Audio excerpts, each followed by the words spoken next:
Hello, my name is My Skirt, and I would like to share with you this most amazing book. It has so many awesome parts. You simply won't believe how much this book can change your life. Hey you geeks! This video started out as a conventional tier list of books in the Cosmere, but as I was coming up with how to distinguish between the cream of Brandon's crop, I had to rely on personal preference and what books fundamentally altered my life. Stop having a boring tuna. Stop having a boring life. As opposed to what books were just fantastic. Bloody fantastic! The top two tiers are all phenomenal, well written, and perfectly executed. But being second tier just means that it didn't change my life. Comment below with what books changed your life.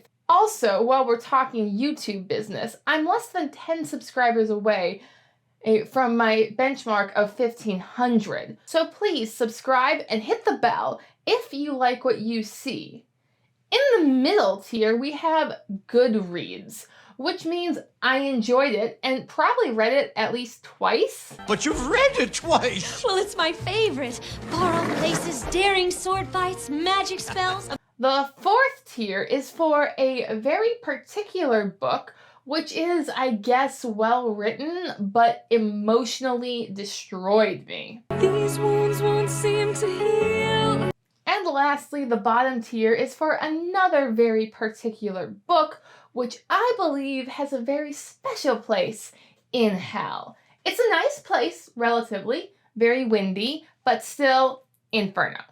There will be mild spoilers for all the released books of the Cosmere. I'll be a little more detailed than the back of a book's blurb, and I may say how a book's ending made me feel, or I may make a convoluted literary reference, so if you know, you know. If you don't, I hope you don't figure it out. We'll be going through these books in what I believe is their Cosmere chronological order, which is sort of close to release order, but a bit different. I did this because I want to start on a high note. Elantris. It contains the basic premise for every Cosmere book, yet, as Galadon says, pain, slime, and eternal perdition. In other words, as the opening sentence of chapter 1 says, damnation, eternal damnation. Also, Raoden maladroitly stumbles in slime. And this is just the opening chapter. It changed my life, this channel, and I love it. Sure, it's a bit rough around the edges, and some readers have a problem with Serene, but Serene is my spirit animal. Other readers love the total buzzkill priest character. So this is a matter of personal preference. Warbreaker. Let's put this in fantastic. There's nothing wrong with this book. And every time I go back, I catch something new. Last time it was Sisebron's multicolored cloak, in conjunction with the focus on Lightsong's dream's ability to predict the future. He had a dream that pinned him to his sheets with fright. First time through, I made the easy connection between the Eros and Psyche myth. It's my favorite myth. So this book is a combination of just about everything I love. I just got to it rather late in the Cosmere, so it wasn't life-changing. Mistborn, The Final Empire. So, before I read Mistborn, the last fantasy books I had read were Shadowversity's Shadow of the Conqueror, and 5 years prior, the Song of Ice and Fire book, which contains Brienne walking through lots and lots of mud. So, the Venn diagram of adult fantasy books and grimdark was a complete circle in my head. This book did nothing to change that perception. And I had figured that if this was all adult fantasy had to offer, then it could be worse. So, it's a good read. The Well of Ascension.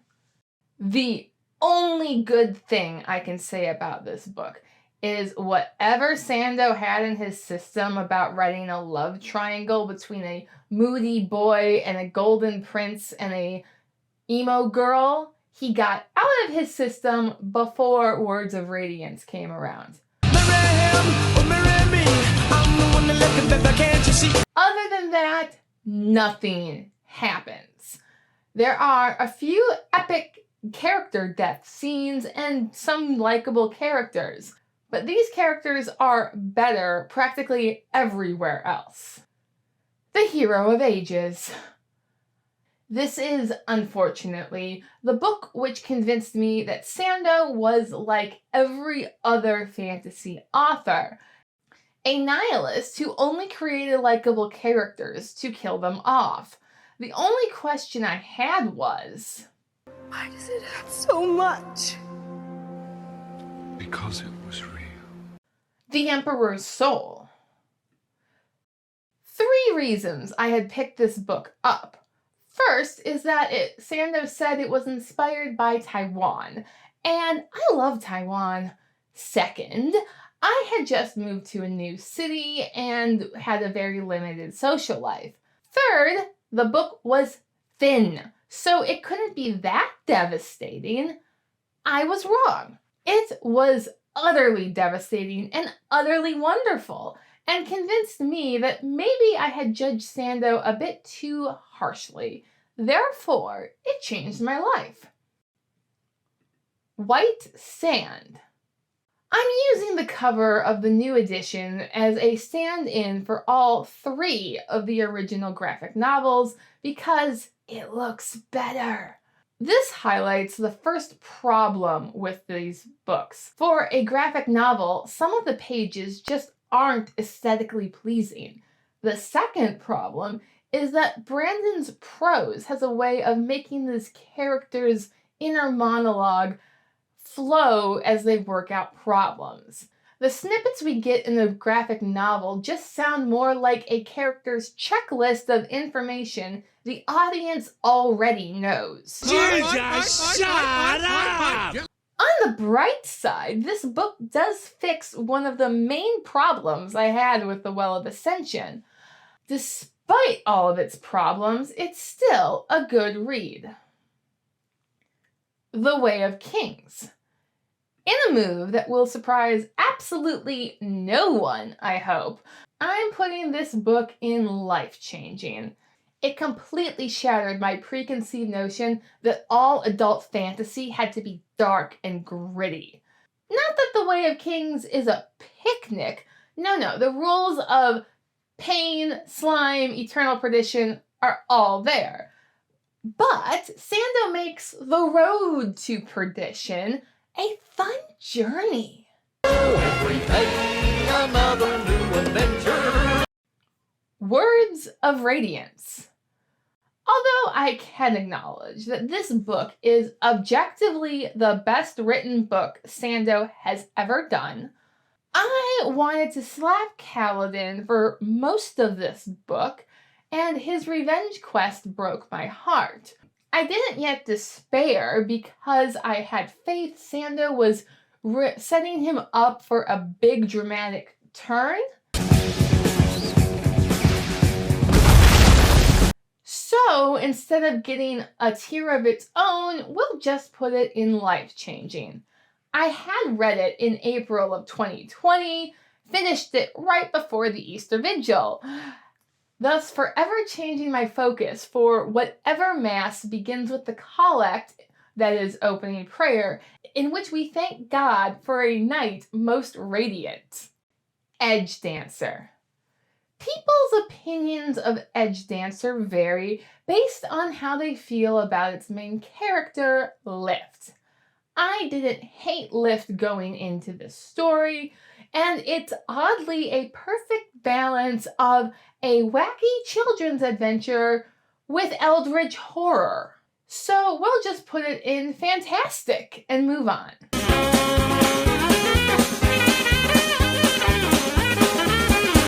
Oathbringer. After Words of Radiance, Oathbringer is a little flabby, a little slow, but this is a very pedantic critique. The focus on Dalinar was a different kind of drama, so it called for a different kind of plotting. It is still life-altering because if there is an oddly perfect book to read while your city is in riot and you need something to distract you from the police report that sounds strangely like battle lines, this is the book to do it. They have taken the bridge and the second hall. Naturally, I do not wish that anyone else has to discover this phenomenon firsthand. Dawnshard. Very much a change of pace from Oathbringer. Dawnshard is a good, solid read, and it is the first written sailing adventure I've enjoyed. Voyage of the Dawn Treader being my first childhood DNF. So, good on for Sanderson, giving this adventure a good swashbuckling flair. You're off the edge of the map, mate. Here there be monsters. It has potential to move up in the rankings once Sanderson releases more books that better connect it to the Cosmere. Edgedancer naturally filled some of the gaps between Words of Radiance and Oathbringer, but Dawnshard starts a whole new thing and goes a whole new direction, and I don't know where that's going. And now for something completely different. It's different, but a good different. Rhythm of War. I'm not going to share how this book changed my life, but it did bring me back to a time when I was dropped on belay from a climbing tower by a Mormon boy. So it was fun reliving that memory. Been there, done that. I did get a boatload of content from Navani's science experiments and attempted maternal bonding, which was fun. Alas, this just isn't the tightest of Brandon's works. If I didn't have strong emotional ties to it, it would probably be down in Goodreads. But personal preference gives it that boost up to the top tier. Shadows of Silence in the Forest of Hell. Ugh. I came across this story in Arcanum Unbounded. So, pretty deep in Sando, this was not life-changing. I'm somewhat torn between fantastic, as it depicts a strong female character in a conventional female role, a mother, a hostess, and a bandit hunting donkey. But alas, I've only read this story twice, so I just have to put it in good read. There's nothing wrong with it, it's just not a story I've come back to. Mistborn Secret History. This book did something incredible in that it got me to like Kelsier, its main character. However, it does have pacing issues for reasons that are intuitively obvious to the casual observer, but I'm not going into here for spoilers. So, good read. Alloy of Law.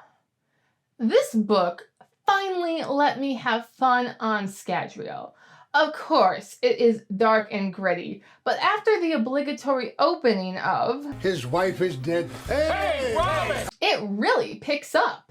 Since this was so much fun, which I never thought I would have on Scadrial, I've got to put it as fantastic. It's not necessarily a comfort book for me, but it was quite fun. Shadows of Self. For those of you who've read the book, you would think I would put it on the Destroyed Me tier, and it probably should be there. But this book has a powerful connection with the Three Musketeers and Milady de Winter, who was one of my role models growing up. And with a flick of my wrist, I could change your religion. So reading Sando's take on the character was interesting, but ultimately I haven't returned to this book since I reviewed it, so we'll just put it on as a good read. The Bands of Mourning. This book has a lot of fun Indiana Jones vibes, and a pleasant inclusion of how auditing can be fun. Remembering Steris always puts a smile on my face every time I work on a person's account to discover what secrets they're hiding. It's a great example of how Sando includes mundane things in his exciting adventures. Is my life amounting? It figures not much. Thereby making the mundane super exciting. So I'm going to put it in life-changing, because before this book, I hated auditing. Now, I still dislike it, but I suffer it with a smile. The Lost Metal. This book, having come out a month ago, has a distinct disadvantage. I've only read it twice for last week's review, so it should only be a good read. However, since I've picked up Elantris again, this book has very interesting ties with the greater Cosmere already. So I am going to put it in fantastic because I anticipate it getting a third read by me soon. Sixth of Dusk. This story, like Shadows of Silence in the Forest of Hell, is most easily found in Arcanum Unbounded, a book I've only read twice. It is completely wonderful on its own terms. Sando gives us the cake of experienced wilderman and city lady, but he lets us eat the cake without regret because the city lady is not completely useless, and both characters have something to give to each other and the story. So it's a good read. A very good read. Thank you for watching. Please like, share, and subscribe if you would like to see more. Your patronage is greatly appreciated.